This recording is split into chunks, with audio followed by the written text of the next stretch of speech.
quiero comenzar con una pregunta. Y la pregunta con la que quiero comenzar es, ¿cuántas personas cree usted que podrían responder positivamente una invitación a seguir a Cristo? ¿Cuántas personas cree usted que podrían responder positivamente una invitación a seguir a Cristo si les dijeran que al seguirlo van a enfrentar la pérdida de los amigos, de la familia, de la reputación, de la carrera y posiblemente hasta la vida? ¿Cuántas personas, siendo sinceros, aceptarían este llamado? Porque lo que vemos hoy en día es todo lo contrario. Vemos que hay muchas iglesias que para atraer personas utilizan diferentes maneras que piensan que pueden atraer a alguien a Cristo. Entonces ofrecen charlas sobre cómo ordenar la vida interior, cómo ser financieramente estable, cómo perdonar, cómo no tener resentimiento, etcétera, etcétera. De hecho, muchas veces se les dice a los incrédulos que si dejan que Cristo entre en sus corazones, Él va a ordenar todos los aspectos de su vida y Él va a cumplir sus sueños y sus anhelos. Esta manera de traer personas a la iglesia y compartir de Cristo, aunque pueda tener una buena motivación, es totalmente opuesta a la manera como el Señor compartió el Evangelio. De hecho, cuando el Señor hacía una invitación a seguirlo, siempre mencionaba lo difícil que sería eso. Y de eso es lo que vamos a estudiar hoy. Así que acompáñenme a Mateo, obviamente, capítulo 10, y vamos a leer los versículos del 34 al 39. Y el tema de hoy se llama el costo de seguir a Cristo. Mateo capítulo 10, versículos del 34 al 39.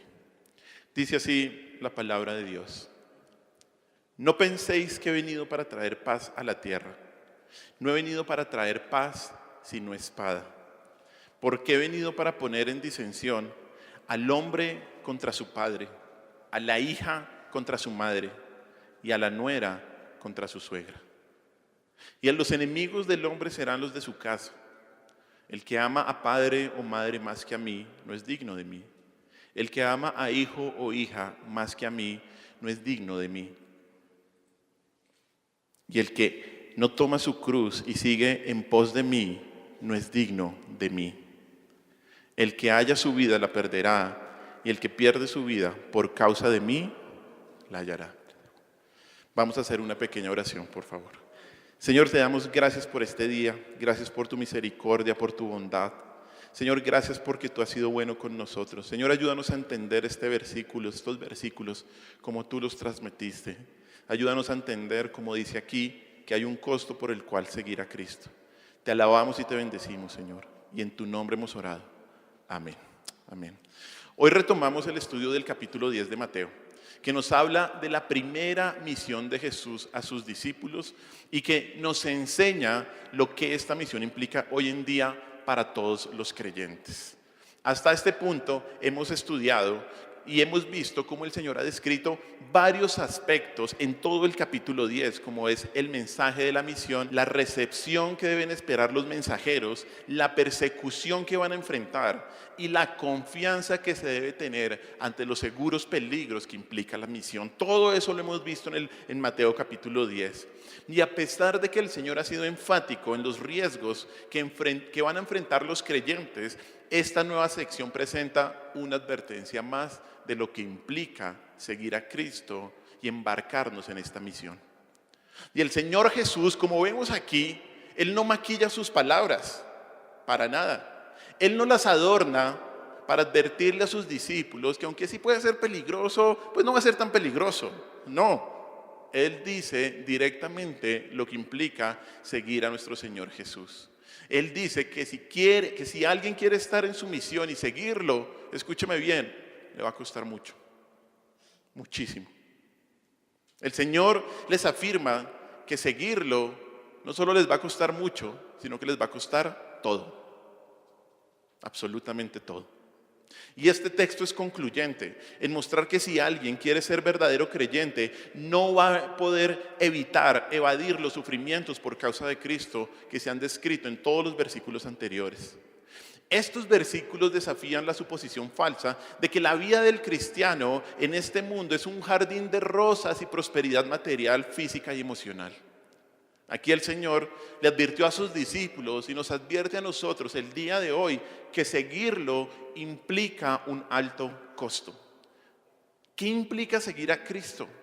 No sé si usted se ha preguntado esto. ¿Cuál es el costo que hay que pagar? ¿Cuál?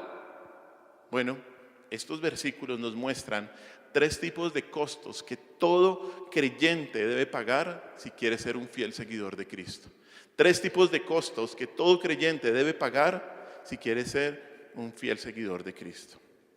Y el primer costo está en los versículos del 34 al 36. El primer costo, y es que para seguir a Cristo hay que pagar un costo social y familiar. Un costo social y familiar. Miren lo que dice ahí la primera parte del versículo 34. Dice, no penséis. Esa palabra, esas 2 palabritas quiere decir, ni se les ocurra pensar. O ni por un momento imaginen tal cosa. Y esto sugiere que el Señor anticipó una idea que podría surgir en la mente de los apóstoles, y es que tal vez los apóstoles pensaron que Cristo había venido a traer paz en la tierra. Por eso Él dice, no penséis, ni se les ocurra que he venido para traer paz a la tierra. Algo importante, solamente un breve paréntesis, de destacar esa frase, que he venido, que la dice 3 veces en todo el relato, en todos estos versículos, es que el Señor nos enseña que Él ha venido, que Él no ha nacido. ¿Y esto qué significa? Esto es muy importante, ¿sabe por qué? Porque Él ha venido porque Él es Dios encarnado. Él siempre ha existido y por eso Él vino a la tierra. Él no nació y ahí empezó su existencia. Él ha venido porque Él es el Dios encarnado que siempre ha existido. Pero bueno, el punto que el Señor quería transmitir aquí es una advertencia a sus seguidores de que no se engañen de que su propósito era traer paz a la tierra. Y esto, déjeme decirle que pudo sonar extraño en los oídos de los discípulos del primer siglo, porque ellos estaban escuchando al Señor y siempre habían pensado, y de hecho el judaísmo del primer siglo pensaba que el Mesías iba a venir a establecer paz en la tierra, que el Mesías iba a venir a destruir a Roma y a establecer un reinado de paz en la tierra. Pero la paz de la que el Señor está hablando aquí no es la misma paz que se obtiene al aceptar el mensaje del Evangelio, no. El versículo dice en primer lugar que Cristo no vino a traer paz en la tierra, o sea, una paz social en el mundo. El Señor no vino a eso. Cristo sí trae paz, no como el mundo la da, sino la que resulta de la reconciliación que una persona tiene con Dios a través de Cristo. Esa es la paz que el Señor trae en este momento. Acompáñeme por un momento a Romanos capítulo 5, versículo 1. Dice, justificados pues por la fe tenemos ¿qué? Paz para con Dios, por medio de nuestro Señor Jesucristo. En otras palabras, la misión al mundo perdido no resultará en paz para aquellos que lleven el Evangelio al mundo. No, el Señor nunca prometió eso. La paz social no será experimentada por los creyentes. La paz social no iba a ser experimentada por estos primeros misioneros, sino que la paz vendría espiritualmente a aquellos que respondan positivamente al mensaje del Evangelio de la paz, al que en Cristo estamos justificados con Dios, aunque en Cristo hemos hecho la paz con Dios. Aquellos que éramos enemigos de Dios ahora tenemos paz, pero la paz que está hablando aquí el Señor Jesús no es una paz social. En un futuro, cuando el Señor establezca su reino final, habrá paz, claro que sí, pero mientras llega ese momento, los cristianos que van a experimentar, mire lo que dice ahí, espada. Espada. Esto es lo que dice aquí el texto. Esto no dice aquí van a experimentar prosperidad, van a experimentar felicidad, van a poder experimentar gozo terrenal, tranquilidad, comodidad. ¿Qué dice acá? Espada. La espada aquí no funciona como un símbolo de violencia o como un símbolo de destrucción. De hecho, el Señor les enseñó a sus seguidores ¿a qué? A no responder violentamente o a no ofrecer resistencia cuando eran atacados o maltratados. Dado que la espada corta o divide en dos, aquí sirve como un símbolo de división o separación. Y esto se reafirma en la primera frase del siguiente versículo, cuando dice, porque he venido para poner ¿qué? En disensión, disensión. Esta es una frase que resulta o que explica el resultado de la espada. La palabra por qué nos muestra un resultado. Y dice, el Señor ha venido a traer espada. ¿Por qué? Porque ha venido a traer ¿qué? Disensión. Además, esa palabra disensión significa literalmente dividir en dos. Dividir en dos. La espada que trae el Señor hará que las relaciones más cercanas del cristiano sean cortadas, y por eso a continuación dice, versículos 35 y 36, dice que habrá disensión entre ¿quién? Entre el hombre contra su padre, la hija contra su madre, la nuera contra su suegra, y los enemigos del hombre serán ¿quiénes? Los de su propia casa, los de su propia casa. Esto está diciendo el Señor. Esto es lo que nos está mostrando Cristo aquí en su palabra. Esta cita, estos dos versículos, 35 y 36, son dos citas, dos versículos que son tomadas de Miqueas, capítulo 7, versículos del 6 al 7.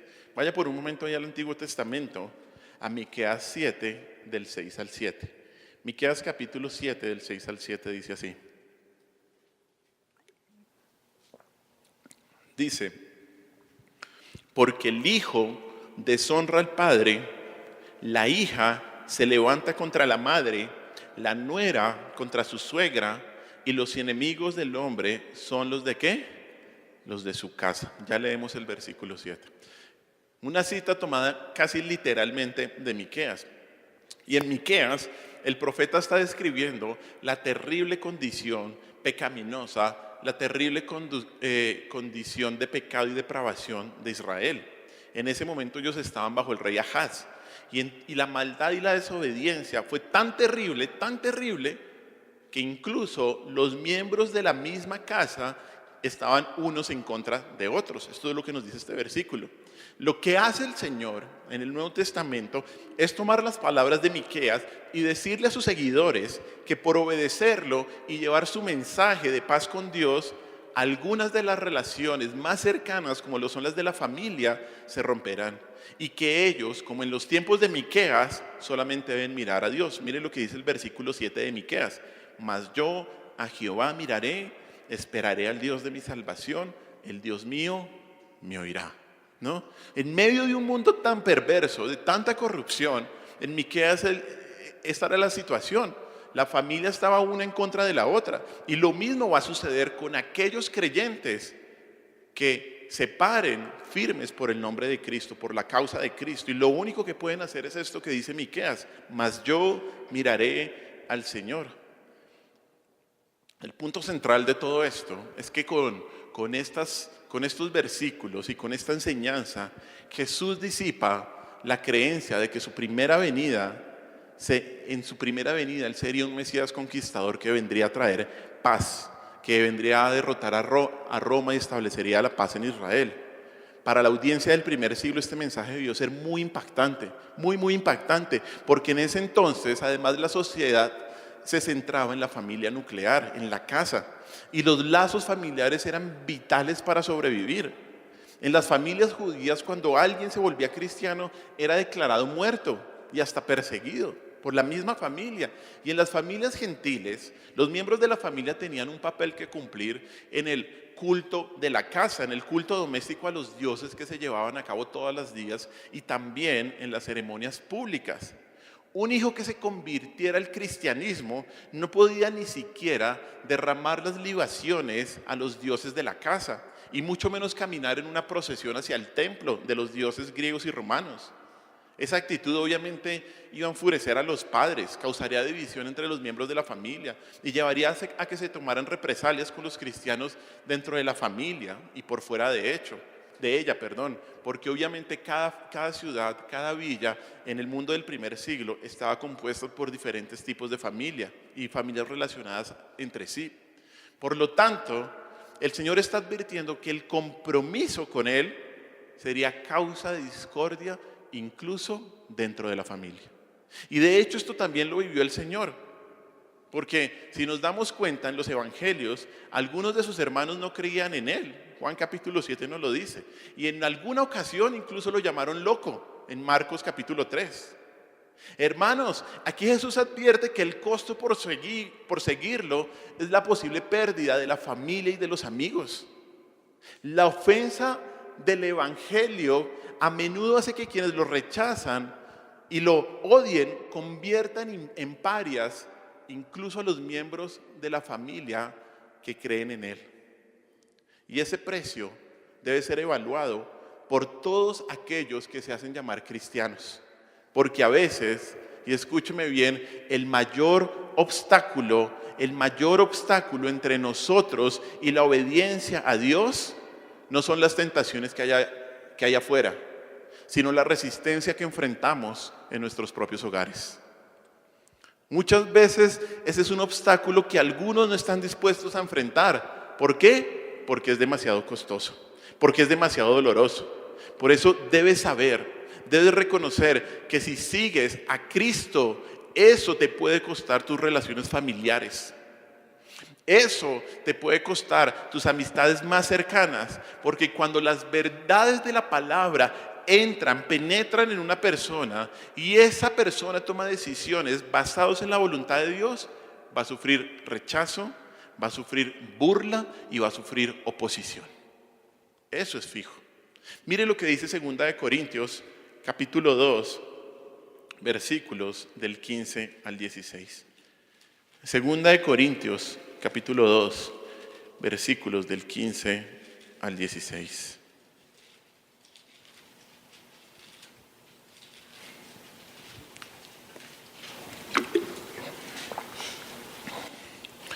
Dice así, versículo 15, escuche bien. Porque para Dios somos grato olor de Cristo en los que se salvan. Y escuche bien ahora. Y en los que se pierden, a estos ciertamente olor de muerte para muerte, y a aquellos olor de vida para vida. Y para estas cosas, ¿quién es suficiente? ¿Qué es lo que nos está diciendo aquí? Que si usted es un verdadero creyente, usted huele mal para el mundo. La gente no va a querer estar cerca de usted, como usted no quiere estar cerca de un tarro de basura o como de algo que está podrido. La gente usted lo huele mal, es natural en los incrédulos, es natural. Obviamente para los que se salvan, eso es un olor grato, es una bendición estar con muchos más hermanos que siguen a Cristo. Pero ¿cuál es la enseñanza de esto?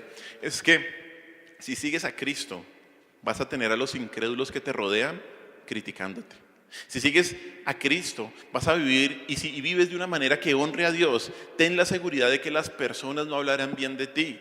Si verdaderamente quieres ser un hijo de luz, los hijos de las tinieblas, así sean de tu propia familia, te van a excluir. Si eres amigo de Cristo, los enemigos de la cruz te van a maltratar, porque su naturaleza es estar en contra de Dios. Ese es el precio que el Señor te está diciendo que vas a tener que pagar si decides seguirlo. Y muchas veces la ruptura entre los creyentes con sus parientes y con sus amigos incrédulos dura toda la vida y es irreconciliable.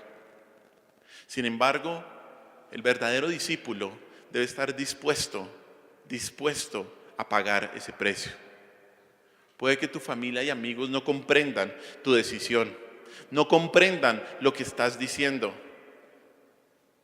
lo que estás haciendo, las decisiones que estás tomando.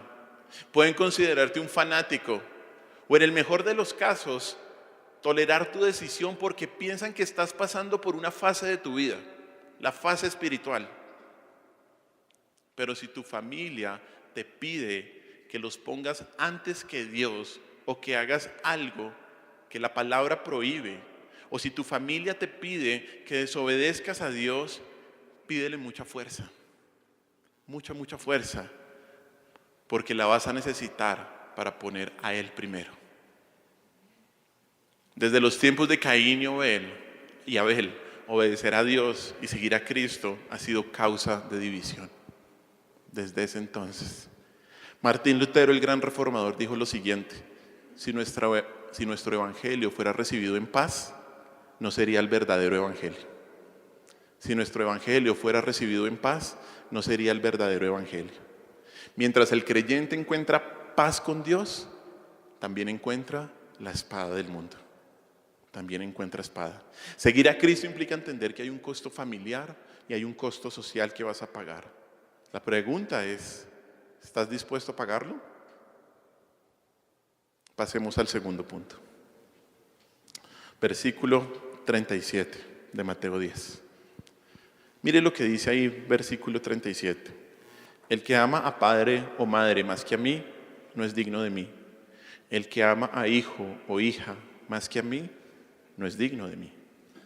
El segundo costo que se debe pagar por seguir a Cristo es un costo afectivo. Un costo afectivo. El impacto del costo que hay que pagar por Cristo aumenta con esta frase. Dice, el que ama a padre o madre más que a mí. Esa palabra ama apunta tanto a afecto, a emociones, como a la lealtad. Las palabras más que a mí podrían traducirse por encima de o más allá de. Eso es lo que está diciendo el Señor. O sea, el Señor dice que debe existir un amor y una lealtad mucho más allá de lo que tenemos por cualquier persona. Por cualquier persona, y coloca ahí las relaciones más cercanas que alguien puede tener, como son el padre, la madre o los hijos. El padre o la madre o los hijos. ¿Cuál es su relación más cercana? ¿Quién es a quien usted más ama? Pues lo que el Señor le está diciendo es que su amor por esa persona no se debe comparar y debe estar mucho más allá. O más bien, el amor por Cristo no se debe comparar y debe estar mucho más allá al amor que usted tiene por esa persona. Y si no hay un amor más grande por Cristo, Él dice, mire ahí el versículo, el que ama a padre o a madre más que a mí, ¿qué? No es digno de mí. Y el que ama a hijo o a hija más que a mí, tampoco es digno de Él. No es digno de Él. La palabra digno también la hemos visto en los versículos anteriores de Mateo. Y vimos que esta palabra se utilizaba en la antigüedad para describir el mismo peso que debía existir entre dos elementos. Se colocaba en una balanza y si algo era igual de peso al otro, era digno de esa otra cosa, ¿no? Es algo que corresponde a lo que se está pesando. Por lo tanto, alguien digno es alguien que corresponde a Jesús. Solamente si se le coloca por delante de los apegos terrenales, incluso de los lazos familiares. Por supuesto que el Señor no está en contra de tener lazos familiares estables, pero lo que sí dice es que la relación con Él, es que el compromiso con Él debe estar mucho más alto que por cualquier otra persona, que la relación con Él debe ser la gran prioridad en la vida de quien quiere ser discípulo de Cristo. La idea es que si uno no posee suficientemente amor y lealtad por Jesús para sobrepasar el nexo con su familia, no es digno de ser contado como su discípulo. No es digno de ser contado. Hermanos, esto es el centro del discipulado. Si Jesús no está primero, no mereces ser su discípulo. Eso es lo que dice acá. No dice menos. Si Jesús no está primero, no mereces ser su discípulo. Cuando evalúas tu devoción hacia todos los vínculos terrenales que tienes, la pregunta es esta: ¿reciben ellos un lugar menor y solo Jesús tiene la preeminencia? Y es que, queridos hermanos, seguir a Jesús no involucra solamente acciones externas, no, sino motivaciones internas. Y Jesús nos pide un compromiso total y nos llama a amarlo por encima de toda persona. Nos llama a amarlo por encima de toda persona. Por eso ser cristiano implica el más serio y profundo compromiso de todos los compromisos. Y si tu afecto por tu familia o por cualquier otra persona es tan grande que no te permite romper esos nexos para seguir a Jesús, no eres digno de Él. No eres digno de Él. Lo dice la palabra del Señor. Obviamente, y lo acabo de mencionar, para Jesús es importante ser un buen testimonio en nuestra familia. Y la palabra nos manda a honrar a nuestros padres, a cuidar a nuestros hijos, a amar a nuestros cónyuges. Pero Cristo demanda un compromiso mucho más profundo, mucho más profundo. Aquí Jesús reconoce y nos indica un problema que se puede dar. Y es que si el amor de alguien por los miembros de la familia o por cualquier otra persona rivaliza con el amor y la devoción a Cristo, la presión puede hacer que alguien renuncie a Jesús y lo niegue. Esto es lo que el Señor Jesús está advirtiendo. Y por eso le está diciendo a sus discípulos, antes de mandarlos, piensen en esto. Por lo tanto, quien dice ser cristiano, si usted dice que es cristiano, debe examinar el costo afectivo de amar a Cristo por encima de cualquier otra relación. Debe revisar sus prioridades y debe asegurarse que ama a Cristo más que a cualquier otra persona. El amor a Cristo es lo más importante, hermanos. Amamos la palabra de Dios porque es la palabra de Dios, porque es la palabra de Cristo. Queremos obedecer a Cristo no porque seamos legalistas o porque seamos unos fanáticos, sino porque por amor a Cristo.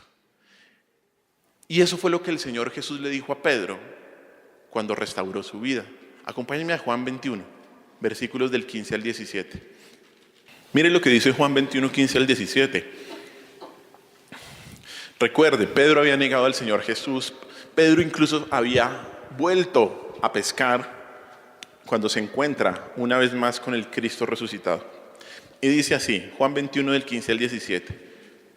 Cuando hubieron comido, Jesús dijo a Simón Pedro: Simón, hijo de Jonás, ¿me amas más que a estos?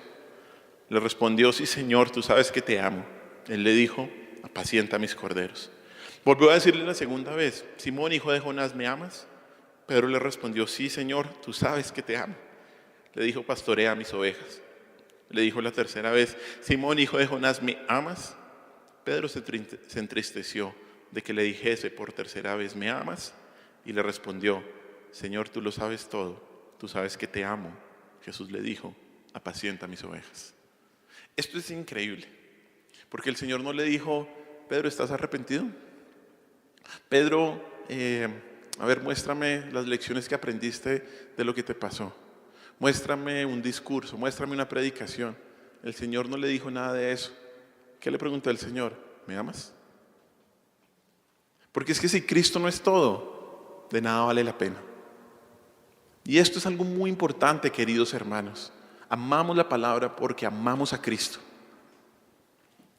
Pero no podemos desligar a Cristo nunca del cristianismo, que eso es muchas veces lo que la gente hace. Y coloca un montón de reglas y de cosas. No, Cristo es todo. Y amamos a Cristo porque Él es nuestro Salvador, porque Él es nuestro Señor. Amamos a Cristo porque Él nos amó primero. Un amor menor, dice Mateo, es indigno de Jesús. Es un insulto a su gloria y a su majestad. Porque Cristo es lo más precioso y por eso solamente debemos amarlo a Él. Seguir a Cristo implica amarlo por encima de cualquier persona. Ese es el costo que todo creyente debe pagar. Un costo afectivo. Amo a Cristo más que cualquier otra persona. Tercer y último costo. Un costo personal. El tercer costo que se debe pagar para seguir a Cristo es un costo personal. Miren lo que dice versículos 38 y 39. Y el que no toma su cruz y sigue en pos de mí, no es digno de mí. El que haya su vida la perderá, y el que pierde su vida por causa de mí, la hallará. El tercer costo que debes calcular para seguir a Cristo es un costo personal. Un costo personal. Luego de calcular el costo social y familiar y el costo afectivo, el Señor incrementa aún más el precio por seguirlo a Él. Y ahí dice: y el que no toma su cruz y sigue en pos de mí, no es digno de mí. Aquí es importante aclarar algo antes de ver la exposición del texto. Y es que el Señor Jesús no está mandando al discípulo a tomar la cruz de Cristo y llevarla ante el mundo. No. Esto en primer lugar porque el Señor dice: el que no toma ¿qué? Su cruz, no la cruz de Cristo. O sea, los sufrimientos de Cristo solo Él pudo experimentarlos. Nadie los puede experimentar. Y tampoco llevar la cruz significa Llevar una carga en la vida como una relación tensa, una persona difícil, un trabajo ingrato o una enfermedad física.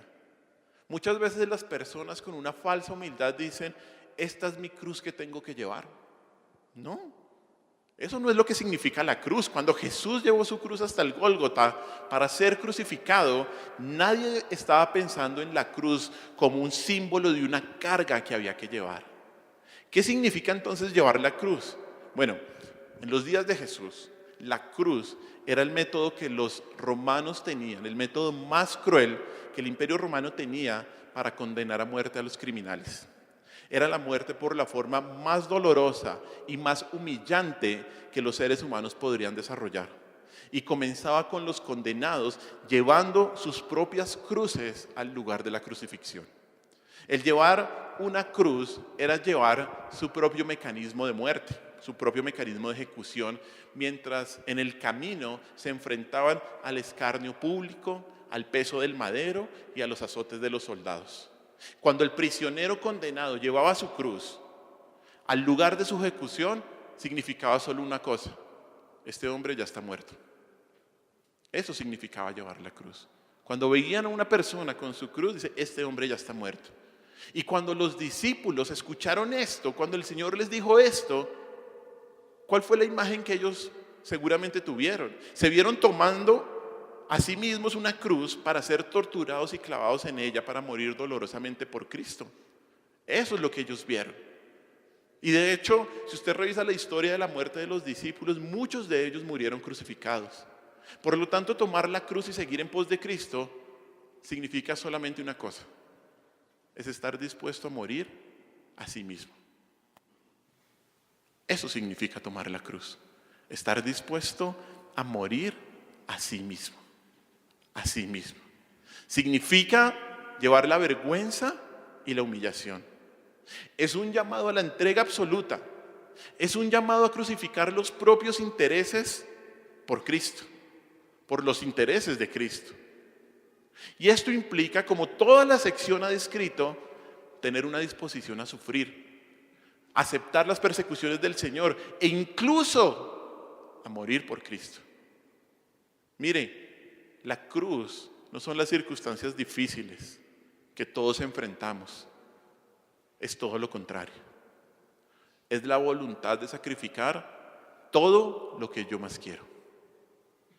La cruz no es llevar las circunstancias difíciles, sino que es la voluntad de sacrificar todo lo que más quiero, incluso si eso significa tu propia vida. Además, ese verbo, muy interesante, cuando dice el que no toma su cruz, ese verbo tomar significa recibir, o ¿sabe qué más? O dar la bienvenida. ¿Qué está diciendo el Señor Jesús? Que tienes que darle la bienvenida a la cruz, que tienes que darle la bienvenida a la cruz. Y de hecho la manera como está escrito es que hay que darle la bienvenida continuamente a la cruz. Por lo tanto, tomar la cruz significa que el cristiano debe aceptar el hecho de que puede afrontar la soledad, la persecución, la cárcel y hasta la misma muerte por confesar el nombre de Cristo. Y si no está dispuesto a pagar ese precio, ¿qué dice el texto? Dice ahí, no es digno de mí, no es digno del Señor.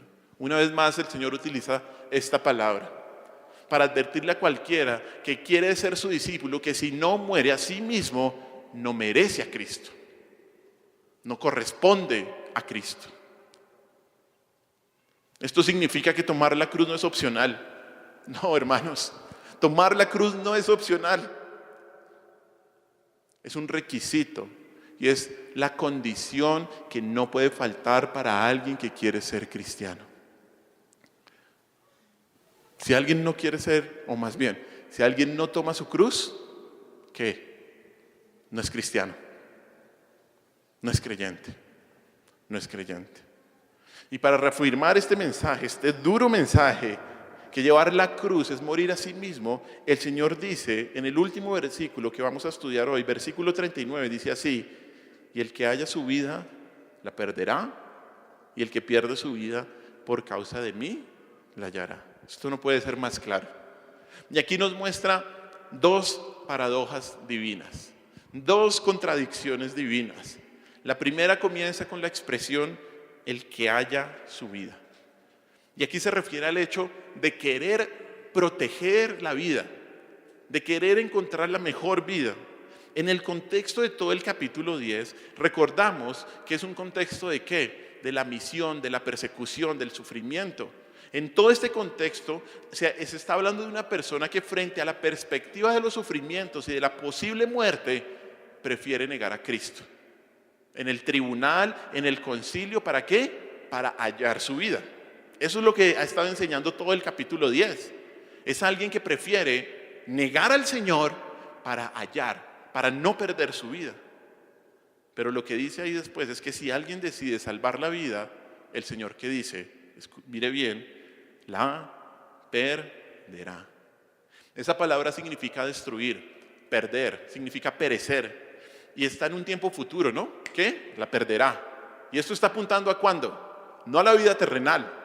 Esto está apuntando a la eterna, a la destrucción eterna en el infierno. Quien procure proteger su vida en esta tierra, al precio de negar a Cristo, la va a arruinar, la va a perder. Quien busca, escúcheme bien por favor, quien busca engrandecer su vida al costo de desvincularse a Jesús, solo le espera destrucción eterna. Solo le espera destrucción eterna. Esa es la primera paradoja. La segunda paradoja, que está ahí al final en la última frase, la segunda paradoja divina es descrita con las palabras: y el que pierde su vida por causa de mí, ¿qué? La hallará.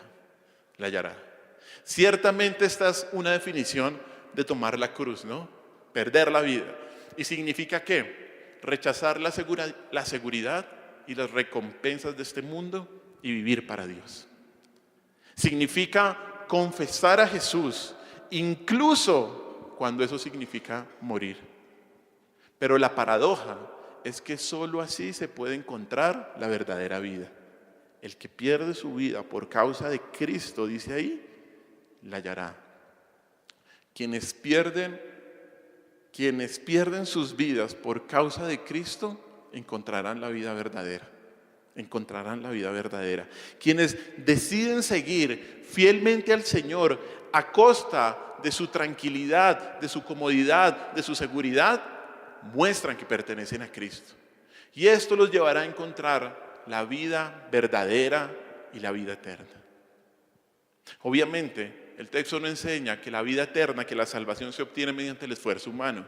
La salvación es absolutamente un regalo soberano de la gracia de Dios, pero quienes son genuinamente salvos no consideran sus vidas preciosas. No consideran sus vidas valiosas para sí mismos, sino que su objetivo principal es glorificar a Dios, ya sea por su vida o por su muerte. ¿Qué nos enseñan todos estos versículos, hermanos? Que negarse a tomar la cruz para asegurar la vida resulta en destrucción eterna. Que tomar la cruz resulta en vida eterna. Y que el costo que alguien debe estar dispuesto a pagar por encontrar la verdadera vida es su misma vida. Ese es el costo, no es menor. El Señor literalmente te está diciendo que para seguirlo hay que estar dispuesto a morir. Hay que estar dispuesto a morir. Y eso significa morir a tu comodidad, escúchame bien, morir a tu seguridad, morir a tu prosperidad, morir al reconocimiento, morir a la realización personal por tomar la cruz y seguir a Cristo. Es que estés dispuesto a morir. Puede que en ocasiones no tengas, pero debes estar dispuesto a morir a tu comodidad, a tu seguridad, a tu prosperidad, a tu reconocimiento, a tu realización personal.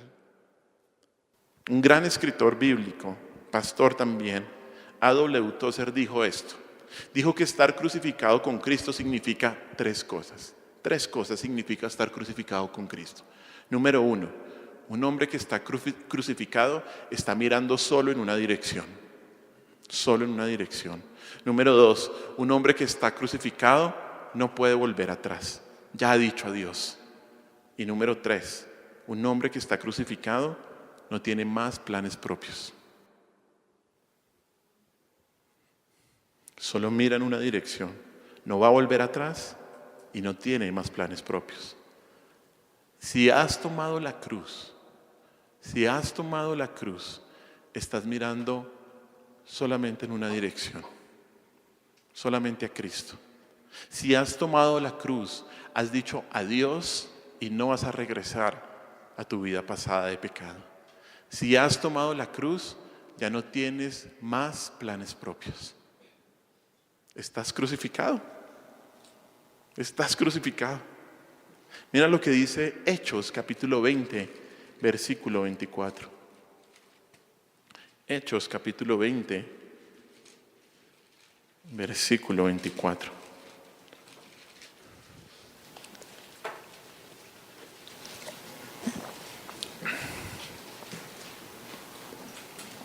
Dice Hechos 20, 24. Y miren lo que dice Pablo, despidiéndose de los ancianos, los pastores de la iglesia de Efeso, sabiendo que iba a enfrentar en capítulo 21 en adelante sufrimiento y cárcel injustamente. Hechos 20, 24. Pero de ninguna cosa hago caso, ni estimo preciosa mi vida para mí mismo, con tal de que acabe mi carrera con gozo y el ministerio que recibí del Señor Jesús, para dar testimonio del Evangelio de la gracia de Dios.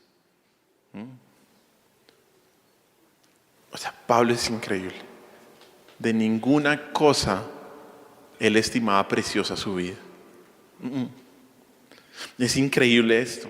¿Será que podemos decir lo mismo que Pablo? No estimo preciosa mi vida. Mi vida sí sirve de algo, que sirva para la gloria de Cristo. Nadie, escúcheme bien, nadie debe engañarse pensando que abrazar el Evangelio conduce a una vida necesariamente más fácil, porque en realidad el Señor asegura que conduce a una vida ¿qué? Más difícil. Alguien dijo que tomar la cruz siempre incluirá sufrimiento, siempre conducirá al rechazo del mundo y siempre implicará obediencia a Dios. Sufrimiento, rechazo y obediencia. Estos versículos son fuertes. Estos versículos son duros de asimilar. Y el Señor aquí no escatima palabras, no las maquilla, como ya lo mencioné, cuando describe el costo del discipulado. Y la iglesia debería explicar claramente el costo por seguir a Cristo y resistir todos los esfuerzos a menguar sus demandas. Tristemente, hoy en día los predicadores superficiales hacen pensar que seguir a Cristo significa el cese de problemas en este mundo, como si fuéramos los hijos del rey y debemos vivir vidas de realeza en esta tierra. ¿Se ha escuchado? Es que no sos una reina. Entonces estás llamada a grandes cosas porque eres una reina, un rey. Y a nuestros hijos les decimos eso. Pero esto es claramente herejía. Y les hace creer a muchos creyentes, o más bien les hace creer a muchos que son creyentes cuando no lo son, porque ellos no han tomado la cruz y muerto a su voluntad, sino han pensado que Cristo está ¿para qué? Para cumplir su voluntad. ¿Qué es eso? ¿Qué es eso?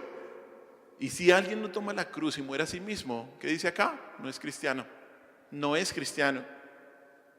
Mira, estás obligado a tomar tu cruz o descartar toda idea de ser cristiano. No te engañes, ya renuncia, de verdad, no importa que nos quedemos pocos, no importa, descarta la idea ya, o la tomas o no eres creyente, no te engañes.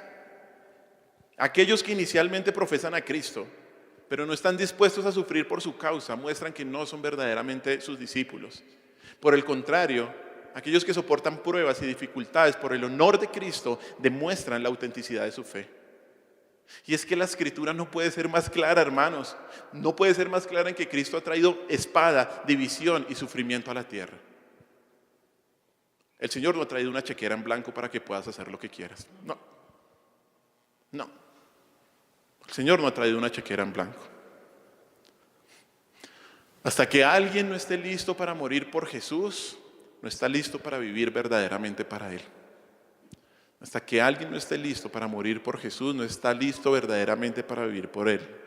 Alguien dijo, cuando la voluntad de Dios se cruza con la voluntad del hombre, alguien tiene que morir.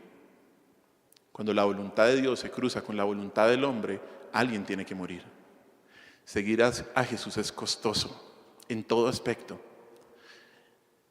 Y parece como si tuviéramos que renunciar a todo, ¿no? Perder todo lo que tenemos. Y en lugar que el cristianismo nos traiga alegría, al parecer nos hace miserables. Parece, ¿no? Y dice, uy, no me invitaron y... Dice, ¿por qué lo invité la primera vez a la iglesia hoy?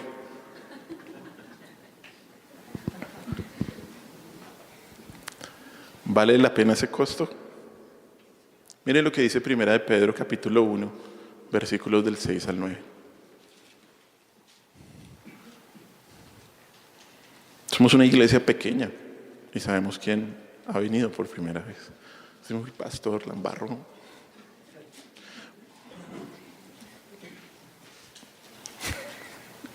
Mire lo que dice Primera de Pedro, capítulo 1, versículos del 6 al 9. Fue parte de nuestra lectura.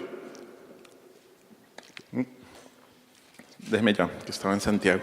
Yo dice, pero pida con fe, no dudando. No, eso no es. Primera de Pedro 1, del 6 al 9. Dice, en lo cual vosotros os alegráis, aunque ahora por un poco de tiempo, si es necesario, tengáis que ser afligidos en diversas, ¿qué? Pruebas. Escuche bien. Para que sometida a prueba vuestra fe, mucho más preciosa que el oro, el cual aunque es perecedero, se prueba ¿con qué? Con fuego, se halla en alabanza, gloria y honra cuando se ha manifestado Jesucristo.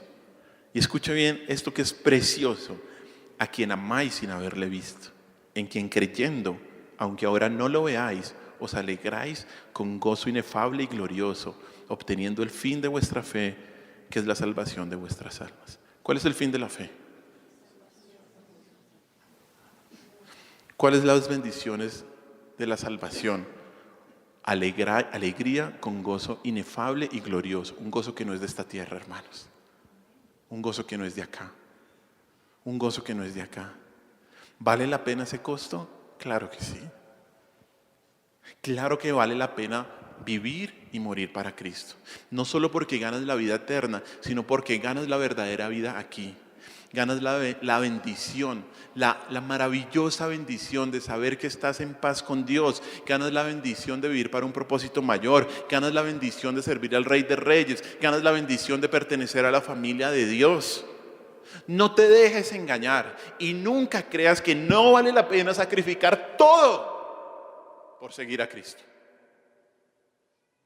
Y escúchenme bien, porque les hablo a todos aquellos que están dudando o que han dudado si vale la pena seguir a Cristo o que esto es demasiado duro. Y lo digo porque todo cristiano ha pasado por esta duda del infierno. Pero recuerda las palabras de nuestro Señor, que si buscas tu vida, la perderás. Destruyes tu vida si buscas tu vida terrenal. Por eso ten mucho cuidado, escúchame bien, mucho cuidado con la mentira de la realización personal. Ten mucho cuidado con la mentira de la realización personal. Esto puede ser el mayor obstáculo para seguir a Cristo, porque la gran característica de perder la vida por causa de Cristo no es la autorrealización, sino la realización de los propósitos de Dios. ¿Te realizas verdaderamente? Cuando pierdes todo. ¿Te realizas verdaderamente? Cuando pierdes todo. Mira lo que dice Mateo 6. Ya pasamos por ahí. Mateo capítulo 6, versículos del 19 al 21. Mateo capítulo 6, versículos del 19 al 21.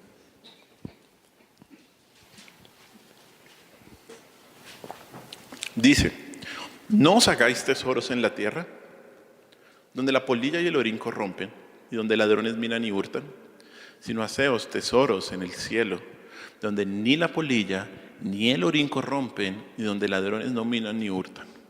porque donde está vuestro tesoro, allí estará también vuestro corazón.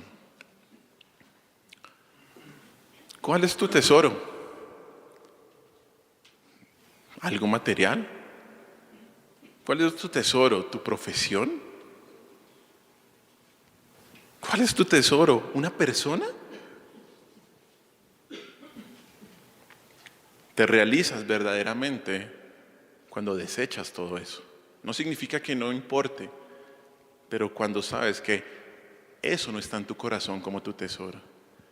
Y escúchame bien, como lo vivieron todos los apóstoles del primer siglo, todos los mártires del primer siglo, aunque no ganes nada en esta tierra, vale la vida entera seguir a Cristo. Ganas a Cristo, ganas al Señor. Otro pastor, lo he mencionado muchas veces, Charles Spurgeon, dijo esto: no hay portadores de coronas en el cielo que no hayan llevado su cruz aquí abajo. No hay portadores de coronas en el cielo que no hayan llevado su cruz aquí abajo. Por eso, deja ya de vivir egoístamente. Deja ya de buscar las recompensas de este mundo. Abandona tus deseos para seguir la voluntad de Dios. Porque aunque eso puede ser el camino de una vida de sufrimiento, solo así ganas a Cristo y la verdadera vida. El que busque conservar su vida, la perderá. Y el que decida perderla, la hallará. 3 costos que debes pagar: el costo social y familiar, el costo afectivo y el costo personal. Y la pregunta es si estás dispuesto a pagarlo. Esa es la pregunta. En las decisiones pequeñas, en las decisiones grandes y en cada momento de tu vida. Oremos.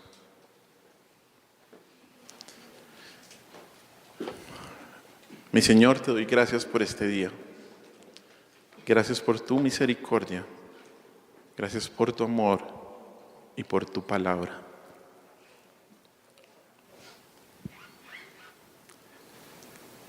Señor, ayúdanos a entender siempre esto que tú dijiste a tus apóstoles, a tus primeros discípulos. Ayúdanos a entender y a leer siempre la Biblia con la claridad como con la que tú nos la dejaste. Ayúdanos a entender, Señor, que seguirte implica un costo que pagar. Un costo que a los ojos del mundo no vale la pena pagar. Un costo que a los ojos de algunas personas que conocemos, tal vez las más queridas, no vale la pena porque estamos desperdiciando nuestra vida. Señor, ayúdanos a entender que debemos tomar nuestra cruz y seguirte. Señor, perdónanos, como siempre te lo pedimos, perdónanos, porque muchas veces no hemos tomado la cruz, Señor. Perdónanos, Señor, y ayúdanos a honrarte en cada momento de nuestra vida. Danos la fuerza, danos la gracia que necesitamos para entender que seguirte a ti vale absolutamente todo. Vale esta vida, vale morir por ti, Señor. Guárdanos, Señor, de atesorar cualquier cosa, cualquier persona, cualquier objetivo, mucho más allá del amor de Cristo. Señor, que todo lo que nos has dado, que todo lo que nos has permitido tener, que lo podamos tener no por entender que eso, Señor, es lo valioso, sino porque eso sirve para la extensión de tu reino, para la gloria tuya, Señor. Y que si tú nos demandas renunciar a algo, que lo hagamos, Señor. Que lo hagamos por amor a ti. Porque nada puede sobrepasar nuestro amor por ti, mi Señor Jesús. Ayúdanos a eso, Señor. Porque nuestra naturaleza no queremos. Ayúdanos, Señor. Tal vez a renunciar a muchas cosas que debemos hacer para que tú, mi Señor Jesucristo, seas nuestro único motivo, nuestro único norte, nuestro único objetivo.